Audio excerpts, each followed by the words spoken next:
Pay back everything, will you? Well, if you do that, you'll be a welfare beggar in the near future. Prepare yourself because I'll also demand compensation. I clenched my fist tightly. Yet, I managed to hold back my anger and said with a smile. Got it. Indeed, such things need to be settled, right? Then, make sure you check the exact amount I've used, okay? After that, I gave him my address and hurried back home. Phil probably thought I had run away seeing me like that, but I wasn't running away. When Phil contacted me next, I was ready to end everything. That day came much sooner than expected, just 3 days after I saw Phil again. Right away, Phil started bombarding me with urgent calls. But even when I answered, Phil just kept repeating the same words over and over. It seemed that we couldn't resolve anything unless we met in person. So we met again, and there Phil exclaimed. Why? How? Is this really your house? The reason for his panic on the phone seemed to be my house. In front of my mansion, Phil truly seemed to have lost his mind. My name is Stacy Manning. Currently, I am a 40-year-old housewife. I met my husband Phil 6 years ago. Introduced by the president of the company I was working for at the time. The president loved to go fishing. One day, while fishing, it seems he met Phil, who had come with a friend by chance. Phil was not interested in fishing. So he apparently spent the time talking with the president, who was there alone. Knowing that he was single, the president thought of me. The reason was that I had lost my parents early and was all alone in the world. Feeling sorry for me, the president, who always looked after me, thought Phil and I could become a family. I couldn't refuse the president's kindness, and when we met, Phil somehow took a liking to me. Thus, we started dating and eventually got married. Now, I have quit my job and become a full-time housewife. Phil was a very kind person. My in-laws were wonderful, too, treating me just like their real daughter, and for me, who had lost my parents, they were like real parents. Phil's house was a duplex. The in-laws had built it new when they got married, and after Phil's grandparents passed away. One half of the duplex became vacant, so Phil and I moved in there. Although we lived separately, we often saw my in-laws and had a good relationship with them. However, there was one discomfort I couldn't quite get rid of regarding the relationship between Phil and my in-laws. Apparently, Phil's father had become ill a few years ago and was living in a wheelchair. Phil seemed not to care about his father at all. For example, the day we first met face to face. When we arrived at the designated restaurant, a man in a wheelchair couldn't get over a step and was struggling. I helped him over that step. Later, I learned that the man was Phil's father. At that time, my mother-in-law had told Phil to stay with his father and went to the restroom. Despite that, Phil had left his father alone and gone to the restroom as well. Phil. I told you to stay with your dad. Where were you? Mother-in-law said, but there was no sign of remorse in Phil. I felt a moment of discomfort, but Phil praised me, saying, Indeed, Stacy is a wonderful woman. Even though she didn't know he was my father, she helped him. I momentarily forgot the discomfort I felt. Looking back now, there were many such incidents. After all, I wasn't informed beforehand that Phil's father was wheelchair-bound. Nor did I question why a restaurant with many steps was chosen. Recently, while dining with 4 people, Phil suddenly suggested, "Why don't we try mountain climbing?" I was taken aback. In any case, Phil showed no consideration for his father. Phil. Isn't it thoughtless to suggest such a thing when your father can barely walk? I told Phil that the night he suggested the mountain climb. However, he just laughed. Dad can't make it. I know that. He just doesn't have to come. Even if he doesn't come, it's too much to leave him alone. It's cruel to suggest a trip he can't even take. Then, Stacy, you can stay and keep him company. I was dumbfounded by his words. No matter what I argued, Phil never seemed to listen. Each time Phil spoke, I continued to feel guilty towards his father. However, the story didn't end there. One day, forgetting such a conversation, Phil suddenly said he was going on a trip just with his mother. Since Stacy is here, Dad will be fine, right? Leaving those words behind, he really went away with his mother. My mother-in-law thought I had agreed, saying, "Stacy, call me if anything happens. Thank you for this time." She smiled happily, so I couldn't say anything. After silently seeing them off, I apologized to Phil's father for his son's selfish actions. "Thank you for always caring. It's my fault for getting sick. So you don't have to worry, Stacy." Father-in-law said so with a smile. That smile somewhat comforted me, but I still felt uneasy as I awaited Phil's return. After that, whether it was lunch or dinner, Phil planned numerous trips, always going out just with his mother. But I always feel bad for Stacy. Mother-in-law would say so, but Phil responded kindly. "Normally, Mom takes care of him, right? It's fine once in a while." Stacy says so, too. I certainly don't recall saying such things, but I cannot deny them either. Every time the two of them went out, I was left to take care of my father-in-law and keep him company. I felt sorry for my father-in-law, and it seemed he felt sorry for me as well. Then, 2 years later, my father-in-law finally passed away. At the funeral, engulfed in sorrow, I heard Phil's unbelievable remark. "Finally freed. An old man in a wheelchair is nothing but a burden." Well, but someone appeared to take that burden, so it was good I didn't have to do anything. It seems like Mom was saved thanks to him, better him than no one. I trembled with anger. Such a kind father-in-law is called a burden? And someone to bear that burden? It was the moment I finally understood what Phil really thought of me. He must have enjoyed the trips with his beloved mother. He ignored the feelings of my father-in-law and me during those times. Even though I wanted children, Phil had said, I still want it to be just the two of us. But we hardly had any time just the two of us. It must have been an excuse, thinking that if I got pregnant and gave birth, I wouldn't be able to take care of him. I was so frustrated and ashamed that I cried quietly by myself, but this was a funeral. I was grateful that everyone left me alone as I cried.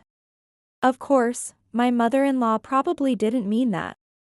At the funeral, my mother-in-law's sad face didn't seem like an act. I understood that she was happy being invited by Phil, and she always brought me souvenirs. Of course, my mother-in-law needed to reflect on her actions too. But it seemed she also had regrets since my father-in-law had passed away. But, if Phil had thought it through more, he wouldn't have dragged my mother-in-law into such a whirlpool of regret. The more I thought of him as the root cause of everything, the more unforgivable it seemed. Since that incident, we became a couple only by name. We talked in front of my mother-in-law to avoid worrying her. But when it was just the two of us, we were like air to each other. Eventually, I didn't even care whether Phil was at home or not. Presumably, he was out with my mother-in-law, and now that my father-in-law was gone, I had no right to say anything. However, one day, Phil was not at home, but my mother-in-law was. Huh? Mother, you're not with Phil today? At those words, my mother-in-law tilted her head. What do you mean? Since your father passed away, I haven't gone out with him. I've made it clear to refuse. Huh? I told him to treasure you more than me. Phil agreed and said he would take good care of his wife.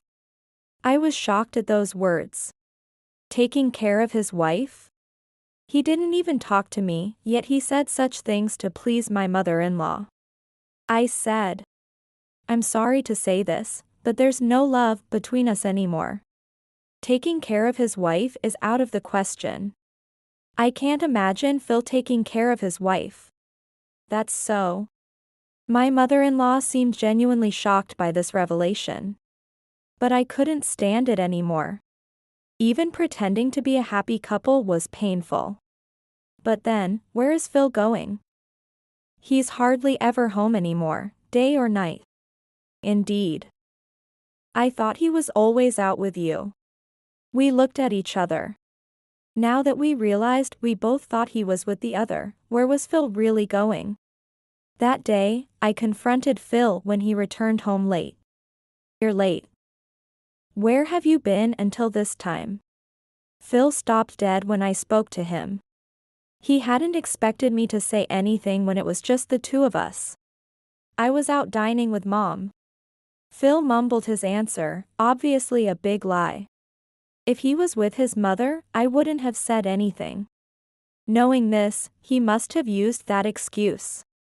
But not today. If it was with your mother, she was actually at home. Which mother did you dine with? What's with that tone? It sounds so sarcastic. Sarcastic? You're the one who lied, what do you think? I retorted to Phil. Phil sighed heavily and then said to me, does it matter where? I deserve a break once in a while. A break? You hardly come home after work, and on your days off, you're always out.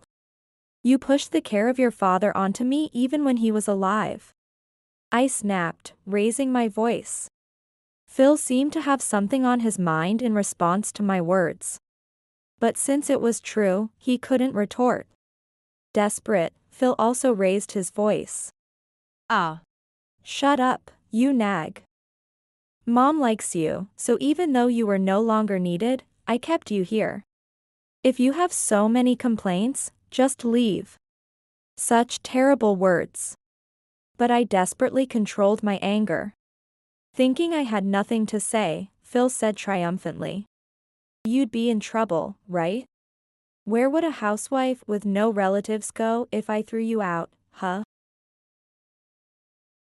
But you defied me. I have no reason to support you anymore. As the insults continued, my heart nearly broke.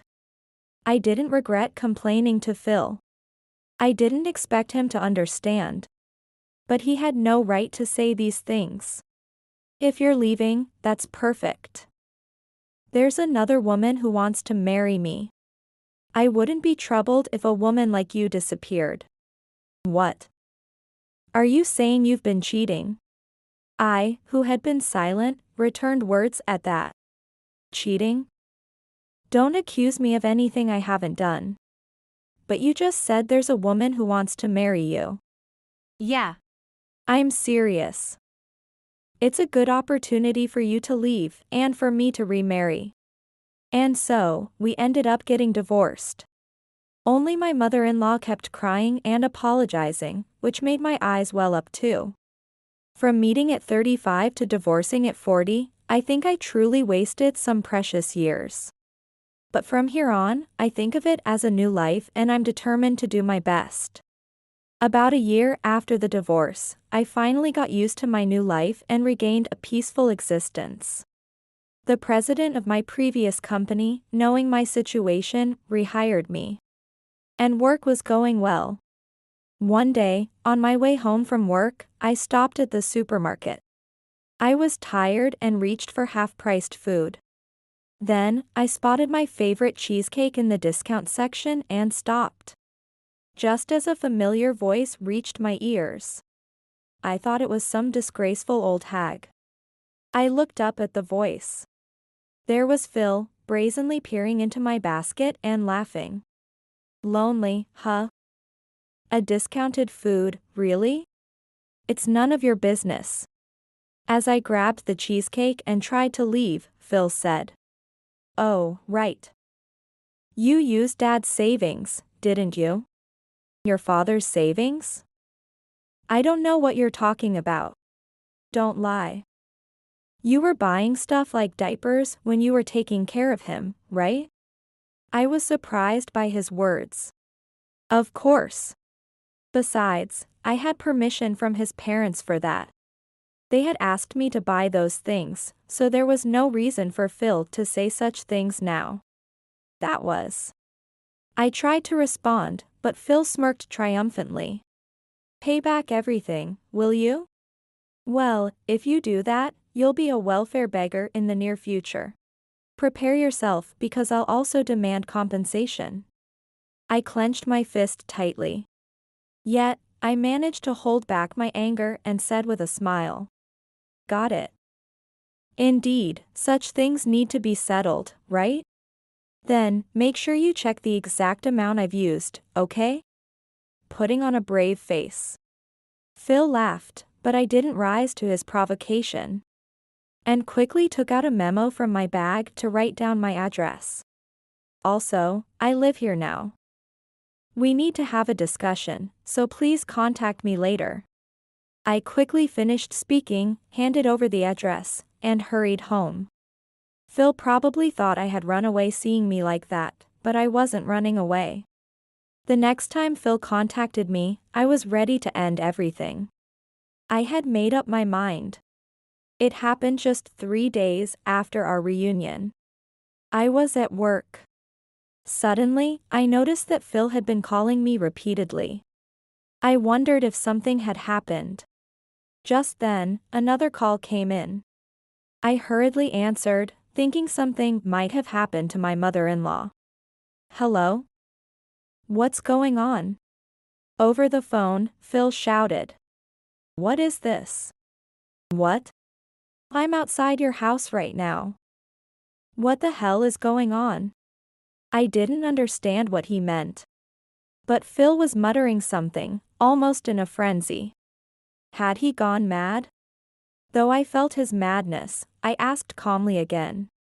You're in front of my house? I'm sorry, but I'm at work. Are you talking about the discussion? I don't care about the discussion. What do you mean by all this? We were completely at odds. I sighed deeply. It seemed that nothing had happened to my mother-in-law, at least. We can't resolve this over the phone, let's meet and talk. I'll be home in 3 hours. I said this while checking my watch and hung up. Phil called a few more times, but I ignored all his calls.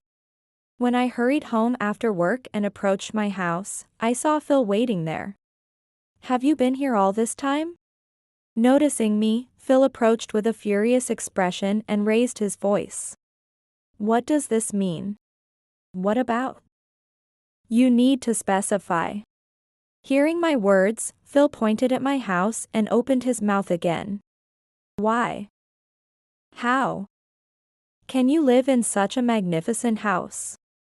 Phil said this, spitting as he emphasized his words. I recoiled involuntarily. Did you run off with Dad's inheritance? What are you talking about? Of course not. Phil attacked me fiercely, but I brushed it off lightly. It's my parents' money. However, he was not convinced. Your parents? Weren't they long gone? Were you lying? Calm down a bit. Okay? This is the house built with the real estate income inherited from my parents. It's impossible that I stole any money from your parents. Finally, it seemed Phil understood a bit and regained some composure. Yes. It's true that my parents passed away early. However, they came from a family that owned a lot of real estate. And after their deaths, being an only child, I inherited all of it. The income from these properties is a staggering $3 million per year. Money keeps flowing in even without me doing anything. And my total assets amount to several tens of millions of dollars. Of course, I could live comfortably without working. But what I really wanted was something money can't buy, human warmth. The reason I worked was more for the warmth of eating lunch. with colleagues or supporting each other through mistakes than for the income. Being completely alone, if I had distanced myself from society just because I had money, I would have truly been alone. When I was married and a housewife, I felt the warm love of my in-laws and was happy. Because of the divorce, I returned to work to maintain my social connections. I explained this to Phil and then added, "But if I say I have money, everyone comes flocking for it." I was really happy when Phil liked me without knowing I was so wealthy. Well, probably because I was a caregiver. That is. After hearing my story, Phil regained his composure. At the same time, it seemed he regretted having driven me away. He tried to appear calm, but his face was pale, and his voice trembled. "But it wasn't what anyone would do. I thought you looked kind, so I felt I could leave my father in her care confidently." He muttered some plausible excuse and nodded as if to convince himself. "By the way, if you had so much money, you should have told me." "Why?" "What difference would it make if I told you, Phil?"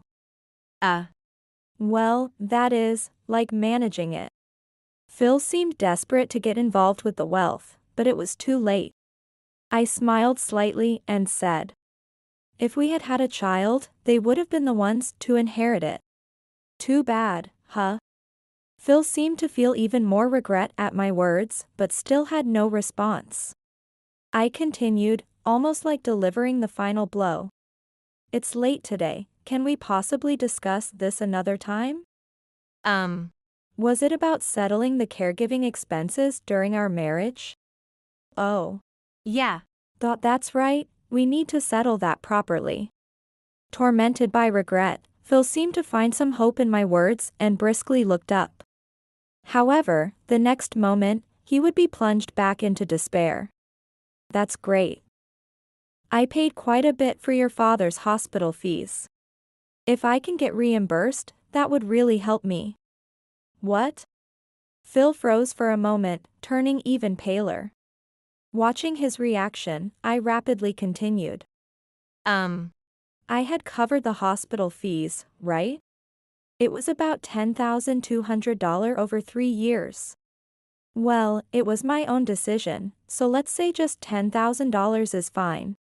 And then, was it about the diapers from your father's savings that I used on my own? I think it was about $1,000, right? So, subtract that, and you just pay me $9,000. I could hardly suppress a laugh as Phil found himself unable to say anything. During the caregiving, my in-laws had said, "We feel bad that you're paying for hospital fees, we should at least cover something." I never intended to make my in-laws pay. But I thought it would make my father-in-law feel even more indebted if I covered everything. That's why I had them break into the savings just for the diaper expenses. And even then, it wasn't always for diapers. If assisted, my father-in-law could go to the bathroom. It wasn't a huge amount spent on diapers, but Phil's nitpicking brought about this situation. And about compensation? I'm not sure what compensation you're talking about, but if anyone should receive it, wouldn't it be me, the one who was cheated on? With those words sounding like a final blow, Phil collapsed on the spot. "I'm sorry. I'm really sorry." Then he groveled on the ground, but such an act was meaningless. "If you have something to say, we can hear it at the next meeting." I left these words behind, leaving Phil groveling as I returned alone to my large mansion. A few days later, I contacted a lawyer. I doubted he would bother me again. But just to be sure, I wanted to sever all ties with Phil completely. The lawyer listened to my story and acted immediately. When I visited Phil's house for the first time in a year, a young woman came out. "May I help you? Is Phil here?" "I'm his ex-wife." After hearing this, she looked at me with discomfort and went back inside. In her place, Phil came out. "Good, you're here. I've called many times without response." So I decided to come directly to your house for a discussion, just like you did. As I said this, Phil began to fumble. So, I apologized, didn't I? What value does your apology have? You contacted me to settle up, right? It might be awkward to be overheard by the neighbors, so I'll come in. Conceding, Phil stepped aside to let me into the house. However, I was shocked by the state of the house I entered for the first time in a year. What is this? The hallway looked as if it hadn't been cleaned in days, with visible footprints in the dust. Used cardboard boxes were left abandoned in the already narrow corridor. Cautiously, I peeked into the living room where the young woman I saw earlier was sprawled on the sofa, absorbed in her smartphone, surrounded by scattered laundry. Phil, trying to prevent me from seeing the state of the living room, hurriedly closed the door. Since Claire is here, I guess this place will do. It appears that the woman from earlier was indeed Claire, Phil's new wife. Phil led me to the entrance and suggested we talk there. I sighed at his words. Given the state of things, it couldn't be helped. What's with all this mess, anyway? I couldn't help but voice my concern. Phil gave a forced laugh and said, "Well, I just haven't gotten around to cleaning." But it looked more like he never cleaned at all. I had many thoughts but decided not to delve too deeply. Getting involved was the last thing I wanted. Later, the lawyer graciously compiled the details we had discussed into documents. I was seeking a settlement of $9,000 I had spent, and $20,000 in compensation for being driven out due to the affair, totaling $29,000. Like before, Phil turned pale and begged for mercy on his knees. "There's no way I can forgive you," I retorted. As we were exchanging words, Claire appeared from the living room. "What's all the commotion? What does the ex-wife want?" It was getting complicated. I thought so, but if I was to receive compensation, she was not unrelated. The lawyer explained on my behalf. Claire listened silently to the lawyer's explanation. But after everything was explained, she exclaimed loudly, "Huh?" I wondered if the two of them would start making a fuss. But instead, Claire turned to Phil and raised her voice. "You're 41 and still such a pathetic man. You've caused trouble, so you should pay up." But no buts. Claire spoke quite reasonably, which surprised me. "I'm truly sorry for the inconvenience. I wouldn't have caused such a problem if I had known he was married." Then, she apologized. The lawyer and I exchanged glances, wondering what was happening. You didn't know Mr. Phil was married?" "Of course not." I was deceived. It turns out Phil had been deceiving Claire, who was only 20, telling her he was 35. Claire said that when she first came to this house after I had left, she felt suspicious because there were women's items around. However, she was misled at that time, being told they belonged to his mother. But a few months ago, she had a conversation with a neighbor and finally learned she was the second wife. Unable to bear the deceit, she asked for a divorce. But Phil wouldn't accept it, and she had been neglecting household duties since. "It's my fault for being deceived." Claire said this while glaring at Phil, who just smirked.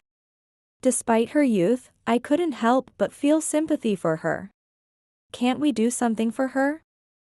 "I'll pay if it's about money," I asked the lawyer. "What?" "It's none of your business." "What are you saying?" Phil, who had been smirking, suddenly began to panic. "It is my business. I lost 5 years from age 35 to 40. Do you understand how precious those years were to me, someone without children? She's still young. I don't want her to go through what I did." My passion seemed to widen Claire's eyes slightly. Perhaps her stern look was because she had already despaired of life. Understood. It's up to Ms. Claire now, the lawyer said, turning to her.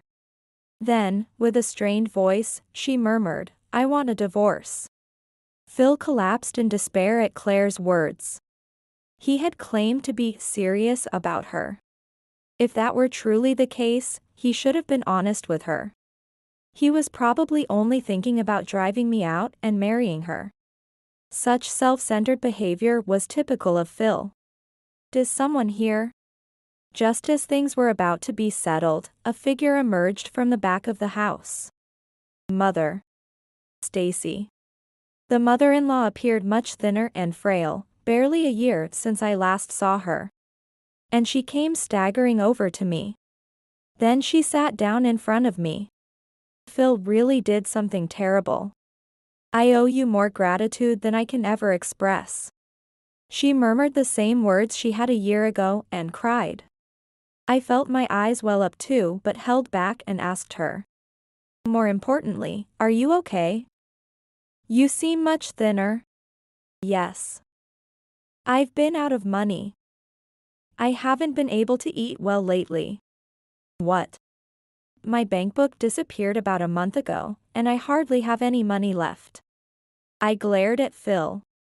He started panicking at my gaze. From his reaction, it was clear he was involved in this. "What is going on?" At my loud voice, Phil flinched. I see. Now it was all becoming clear. Phil must have rummaged through his mother's bank book and, finding less balance than he expected, assumed I had used the money. That's why he demanded compensation when we met by chance. Never mind. I don't intend to listen to any excuses. No matter what Phil says, it will not quell my anger. "Mary, would you like to live with me?" "Huh? Hey, what are you saying?" I ignored Phil and continued speaking to the mother-in-law.